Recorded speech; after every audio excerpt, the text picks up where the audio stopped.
এক ছেলে গাছ থেকে আম চুরি করে খাইছে। তখন সেই ছেলেকে এলাকার লোকজনেরা হুজুরের কাছে ধরে নিয়ে এসে বলছে, হুজুর এই আম চোরের বিচার করে দেন।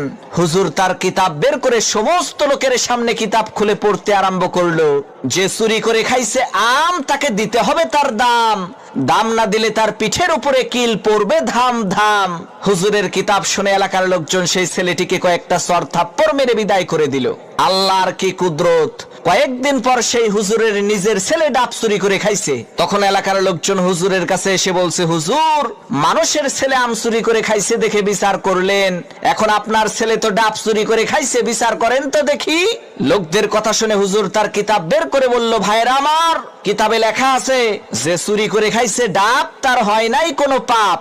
তখন এলাকার লোকজন বলল, হুজুর বুঝলাম ডাব খাইলে পাপ নাই, কিন্তু আপনার ছেলে তো একেবারে পাকা জোনা খাইছে। হুজুর তখন কিতাব থেকে পড়লো, যে খাইলো জোনা তার নাই কোনো গুনাহ। এলাকার লোকজন বলল, হুজুর ডাব খাইলে পাপ নাই, জোনা খাইলে গুনাহ নাই মানলাম, কিন্তু আপনার ছেলে তো নারিকেল খাইছে।